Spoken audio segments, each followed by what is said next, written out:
به نام خداوند توانا و دادگر. سلام هموطنان عزیز، امید است که در هر کجایی که هستین حال دلتان شاد باشد. به دشت برچی آمدیم تا از ورزش اسکیت یک برنامه خوب، جذاب و دیدنی برای شما تهیه بکنیم. ما در برنامه تمرین روی موارد مختلفی میپردازیم. ابتدا میرویم تاریخچه را با هم تماشا میکنیم و دوباره برمیگردیم در حضور شما.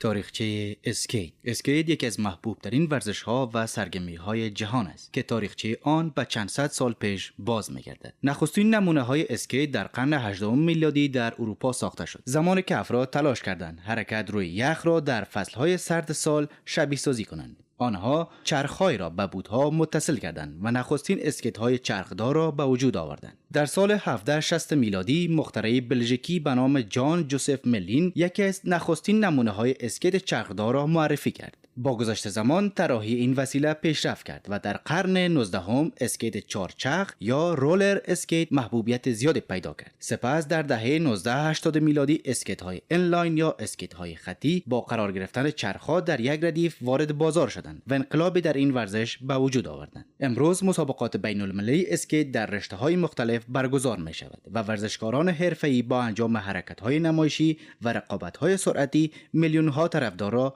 جذب می‌کنند. همچنین با ورود اسکیت به برخی رقابت‌های بزرگ جهانی این ورزش جایگاه ویژه‌ای در میان جوانان پیدا کرده و به نماد از هیجان و آزادی حرکت تبدیل شده است. در افغانستان نیز اسکیت در سالهای اخیر میان نوجوانان و جوانان محبوبیت زیادی پیدا کرده است. با ایجاد برخی از کلب‌ها و برگزاری برنامه‌های آموزش در شهرهای مختلف، علاقه‌مندان بیشتری به این ورزش روی آوردند. در حال حاضر اسکیت به عنوان یکی از ورزش‌های نوین در افغانستان شناخته می‌شود. بیننده های عزیز، برگشتیم در حضور شما قرار داریم تاریخچه را با هم تماشا کردیم. امید است که براتون مفید تمام شده باشد. حالا در کنار ما استاد و مربی اسکیت هست. ببینیم که ورزش اسکیت چگونه یک ورزش است و از چه زمان اینها به این ورزش روی آوردن. سلام استاد، خسته نباشین. ابتدا خود به بیننده های ما به معرفی بگیرین. سلام و عرض ادب. ان شاء الله جور صحت سلامت باشین. امیدوار هستم که از برنامه ما لذت ببرین. این جانب محمد ادریس بیات هستم، یکی از ورزشکاران اسکیت و یکی از مربیان اسکیت در ولایت کابل. بسیار عالی. بیات عزیز، در رابطه با اسکیت یک معلومات بده بر بیننده ها که بیننده ها بفهمند که چگونه یک ورزش است. خب اسکیت عبارت از ورزشی است که در آن کشش و زیادتر از توانایی بدن به کار میره، که عبارت از مثلا جمپ زدن است و سرعت و غیره. اسکیت که از دارای رشته‌های مختلف می باشه که از جمله اسپید است و مثلا فری استایل است و غیره که سبکای مختلف داره. بیاید در رابطه با بوتی که در این ورزش پوشیده میشه و معلومات بده و ایرا برای بیننده ها ما با معرفی بگیر که خیلی تایرای جالب هم داره. بله. اسکیت که است رشته های مختلف داره. قبلا گفتم که رشته های مختلف داره و این اسکیت ها که است بر رشته مختلف نیست. این رشته های خاص داره که مثلا این برای بخش فری استایل است که ما قد از این حرکت های نمایشی، چرخ زدن و بین موانع عبور کردن و چیزا است که در جریانی که حرکت میکنین چه قسمی را کنترل میکنین که از جاده منحرف نشین یا وقتی میخواین توقف بکنین چگونه ایستاد میشه و کدام برک داره به قول ما و شما، یعنی که توسط حرکات متوقف میشه؟ بله این اسکیت ها که است وقتی که جدید میخری یا از یک جای تهیه میکنی قد خود یک برک فیزیکی داره و بعد از اینکه یک چند وقتی ایره تمرین میکنی پیش یک مربی تمرین میبینی، بازی بریک فیزیکی از اینجا جدا میشه و خودش بعضی تریکا داره که بازال انشالله براتون طریقایش نشان میتیم و بچه ها انشالله نمایش اجرا میکنه تا که بریک و کل چیزش ببینه. بسیار عالی. اگر ما بخوام یک جوره بوت داشته باشم چند میاد برای ما؟ دیگه فرق داره. این حالی بوتا از افغانستان فکر که از 1500 افغانی شروع میشه که اگر بخوایم تا $700 هم پیدا میشه. بله. بسیار خوب. از چه زمانی به این ورزش روی آوردین و چی تو شد که شما علاقمند این ورزش شدین؟ بله، من از وقتی که خرد بودم تقریبا شاید 8-9 سال پیش بوده باشه که وقتی بچه ها را میدیدم که بسیار آزاد ایسو میرن اوسو میرن، یک حس خوب گرفتم از این. بعد از اینکه وقتی خودم امتحان کردم دیگه حال بخشی از زندگیم شده. بسیار خوب. روزانه تمرین ناتان چگونه است و تمرین دارین یا خیر؟ بله ما روزانه هر روز تمرین داریم. فعلا یک سالونی است که بچه ها از بودجه شخصی خودی را راه انداختن و از شاگرد داریم اینجا، شاگرد تربیت هم میکنیم، اینجا تمرین هم میکنیم و علاقمندی جوانان چگونه است به این ورزش؟ والا الحمدلله یعنی 2 سال 3 سال یا زیادتر میشه که امارات آمده. از وقتی که امارات آمده یک قسم اسکیت که است زیاد شده در افغانستان. قبلا بود بسیار کم محدود بود، اما فعلا خیلی زیاد شده در افغانستان. خیلی مردم شوق دارن، حتی بزرگسال و خردسال نمیشناسه. بسیار خوب. ارتباط شما با فدراسیونی که ایراد زیر مجموعش است چگونه است؟ ارتباط ما خوب است. با فدراسیون ارتباط داریم. بعض وقتا بعض جلسات دایر میشه، بعض مسابقات برگزار میشه که ما فدراسیون رفت آمد داریم. زیر چتر هستیم، زیر چتر پارکور هستیم فعلا. بسیار خوب. در چه مدتی اگر ما بخوام این ورزش یاد میگیرم؟ شما خودتان اگه این ورزش بخواین یاد بگیرین، اگر پیشتان مربی نباشه زمان میبره، اما یک مربی اگه پیشتان باشه نهایت 2-3 روز ایره انشالله میتونین که خودتان کنترل کنین به تنهایی. بسیار خوب. شاید خطر هم داشته باشه نه؟ بله خطر داره، اما با رعایت نمودن اصولات ایمنی از هیچ وقت خطر نداره. بسیار تشکر زیاد. بخیر باشید. سلامت باشید. بیننده های عزیز، صحبت های ما را با استاد ورزش اسکیت تماشا کردین که ورزش اسکیت یکی از ورزش های بسیار جالب، جذاب و علاقمند جوان است که جوان ها بیشتر به این ورزش علاقمند هستند. حالا می رویم با چهره های ورزشی صحبت می داشته باشیم. پیش از اینکه با چهره های ورزشی صحبت داشته باشیم یک وقفه کوتاه می گیریم و دوباره در حضور شما برمیگردیم. حرکت عبدالله چاکی که تبدیل به امتیاز میکنه. شروع بسیار خوب ضربات پیهم تمام شد و آزادی به مقام قهرمانی وزن منفی 55 کیلوگرم رسید. وطندارای عزیز، شما را به ادامه برنامه تمرین خوش آمدید میگیم. حالا در کنار ما چهره های ورزشی است.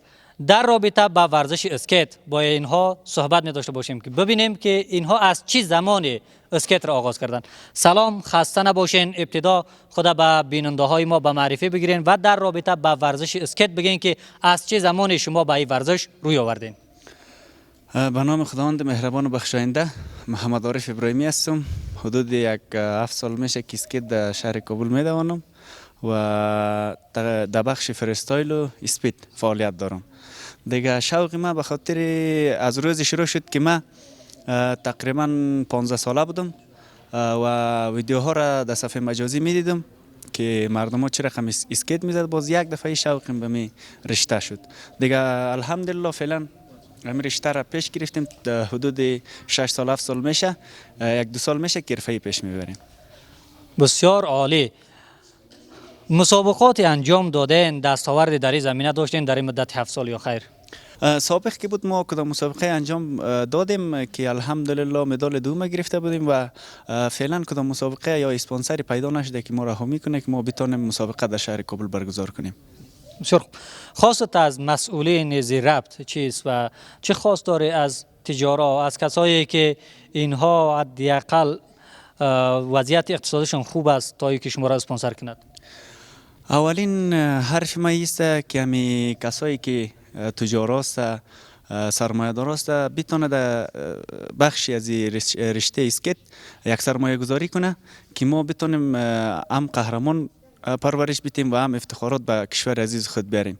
دیگه خواست ما از تجارا هم است که بیای ما را حمایت کنه، برای ما جای بگیره تا ما بتونیم این رشته اسکیت در سراسر افغانستان به نمایش بگذاریم و پیشرفت کنیم، افتخارات بیاریم. بسیار خوب. کسایی که بیرون از مرزهای افغانستان در این رشته ورزشی اینها فعالیت میکنن، آشنایی با اونها دارین یا الگو برداری از اونها میکنن یا خیر؟ ما شخصا خودم از افغانستان رو شخصی را ندیدیم که ازش الگو بگیرم. دیگه الگوی ما از صفحه مجازی از خارجی ها بود که ما شوق ازی را کردم که اسکیت یاد بگیرم و بیشترین نمایشات ما خودم از صفحه مجازی یاد گرفتیم. بسیار عالی. کدام ویژگی های بسیار عمده داره یک اسکیت باز که او را برجسته میسازه؟ اولش هر چی از خود اندازه داره. اسکیت هم که وقتی میخوای که یاد بگیری نمیشه که مثلا یک دفعه یاد بگیری، باید صبر کنی، حوصله کنی، اراده کنی تا بخوای که اسکیت دوان شوی. و ما شخصا خود ما حدود 2 سال 3 سال اسکیت زحمت کشیدیم چون مربی نداشتیم، بالاخره یاد گرفتیم. فعلا امی نظریه من برای بچه‌ها ایسته که اسکیت اگر قصد داره یاد بگیره پیش مربی بیاید تا قوانین و اصول این رشته را به این ورزش برش بگوید تا از خطرات جلوگیری شود. شما خودآموزی کردین، در جریانی که خودآموزی میکردین ای تو تصادفی کردین که منجر شده باشه که شما صدمه ببینین یا ای که گاهن سبب شده باشه که شما بگین که والا از اسکیت بازی بس میکنم؟ والا این رشته که از انسان او تیج ورزش نیست که خطر نداشته باشه. دیگه ای هم پای آدم بور میشه، ضربی میشه، خو نمیشه که ازش دست بکشی. ورزشکار کسی است که قوانین همی سختی های اوگار شدن ایچ داره به جان بخره تا که پیشرفت کنه. سلامت باشید. تشکر. بیننده های عزیز، حالا صحبت می داشته باشیم با دیگه ورزشکار رشته ورزشی اسکیت.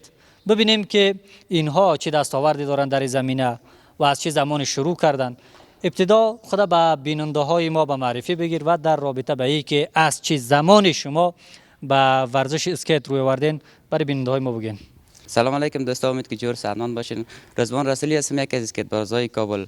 من خودم شخصا 18 سالم است، 3 سال میشه که رو به ورزش اسکیت آوردم و از اول خیلی سختیار دیدم قضیه اسکیت، چون سالم نبود خیلی تمرین میکردم در سرک‌ها جاده ها یاد گرفتم. یعنی اول خیلی مشکل بود تا که ما از استادای ما یک سالون نگیرید، در سالون آمدیم تمرین میکنیم. برای فعلا خوب است. خوب، بسیار عالی.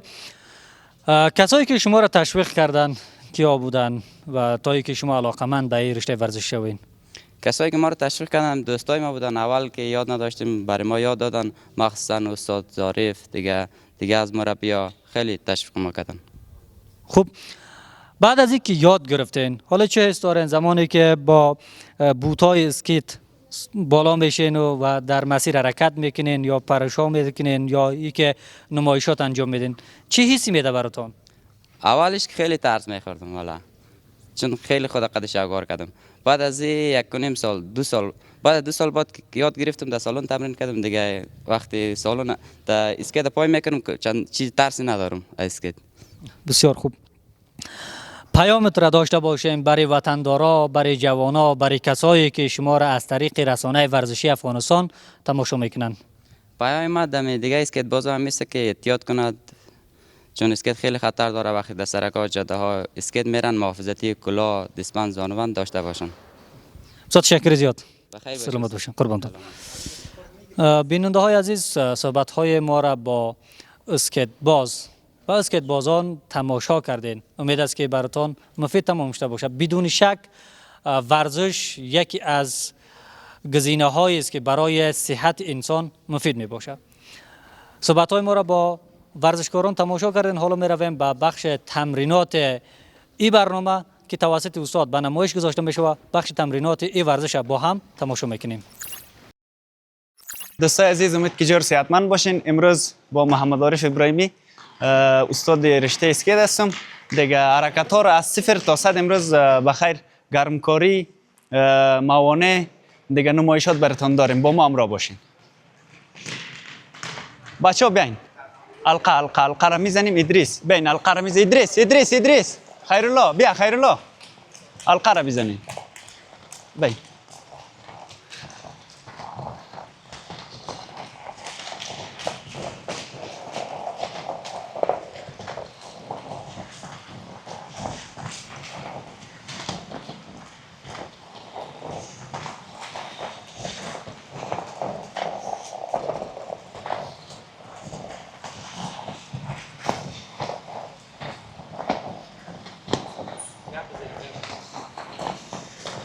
بچه کرولایتانه دا چرخیش دا دور خورد بزنین. کرولایتانه منظم.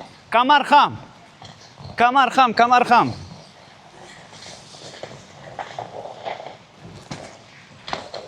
دستا دا پشت کمر.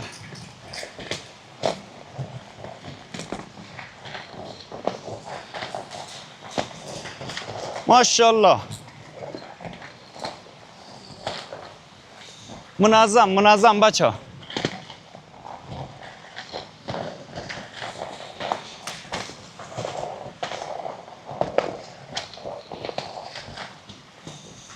ماشاءالله منظم. کمر خم بچه.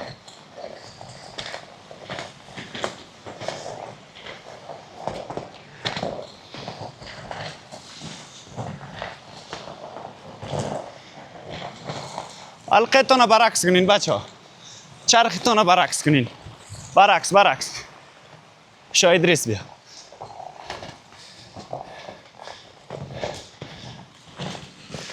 حرکتایتون برعکس. گرمکاری 5 دقیقه برعکس.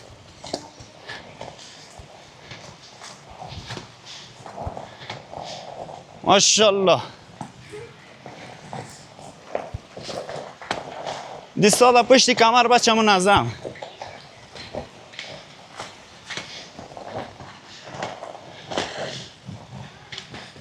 ماشاءالله. ماشاءالله.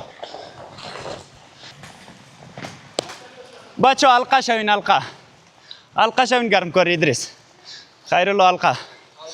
برو دستا بالا. گرم کاری برو. خوب کشک خدا بالا.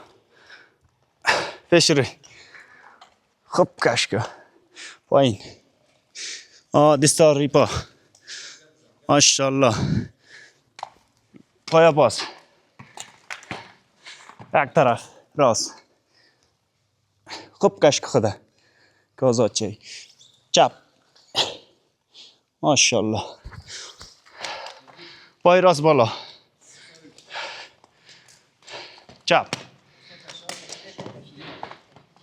چپ بچه. حرکت کشیشکاری گرمکاری است. این برای گرمکاری است بچه. پای آزاد کنه. پشت سر. دیگه شه. برو کشک خوب آزاد شوی. خب بریم موانع بزنیم. نوبتی موانع است. موانع در کجاست خیرالله؟ کمر گردن ادریس گرم آمد. بریم. برو. خیرالله قیچی پشت سر میزنه. ماشاءالله. ماشاءالله. خیرالله. هم موانع را جمع کن. ادریس بیا تو هم قیچی پشت سر میزنی؟ بزن. هر حرکت میزنی آزاد است. بزن.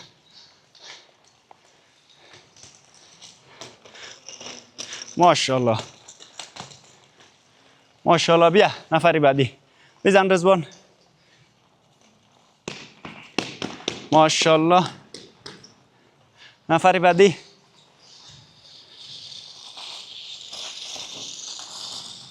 ماشاءالله. حرکت زیاد تیز نزنین. آستا بزنین به طریقه درست بزنین.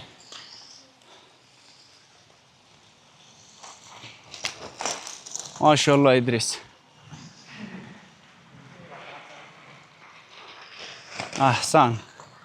احسان. خیرالله بیا.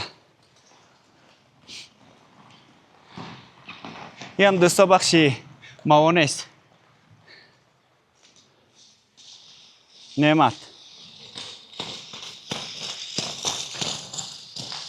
خب باش که یک چند حرکت من خودی من بزنم.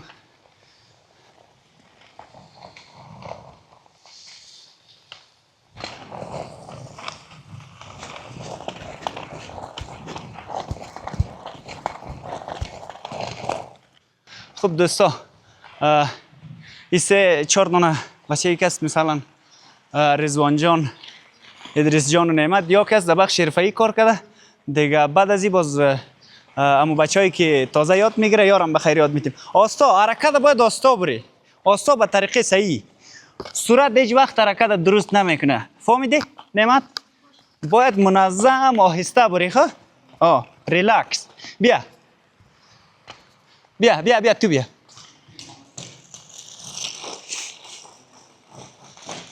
ماشاءالله ادریس. آفرین. ماشاءالله. آستا. احسن. ماشاءالله. نفری بعدی بیا.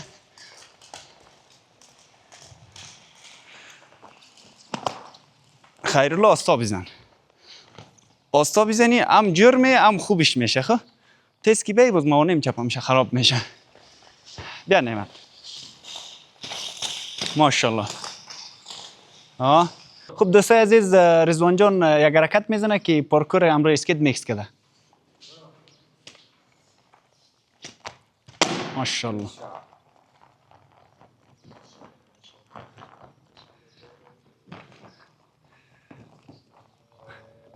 برو بس. حرکت جالب دیگه بزن. بزن رضوان.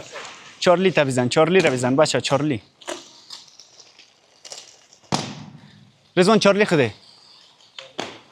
چارلی بزن. برو بزن. برین یک نمایش برین. برو ایست چرخ بزن و سو خواه. آفرین ماشاءالله. حرکت باگه بزن ها.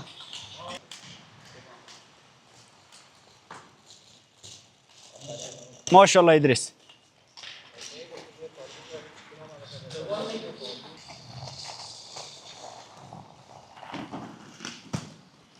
این دوستا چارلیسته. یه حرکت شتگیست. برو. این دوستا به نام تابوت یاد میشه. این تابوت است، باز اینی پیشرفتهش که هسته بازیش توگان میگن. ایش که پای بالا میکنه توگان است. اینی 360 تا حرکت 360 زمینی. یه هم تابوت است، به نام تابوت میگنش. جمپ است. برو رئیس عالم. یه حرکت های اسپین نمایشی 360 180. یه هم به نام رقص پا است. رقص پای اسکیت که هسته یعنی قسم از رقم رقص پا داره. هی ارتقا داده شه، یک ذره لیولش بالاتر برده. قد زانو بشی. اینه نمیتونه.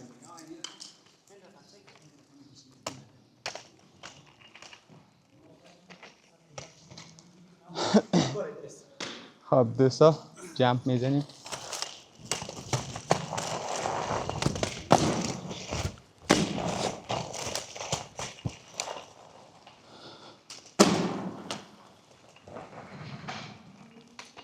گود.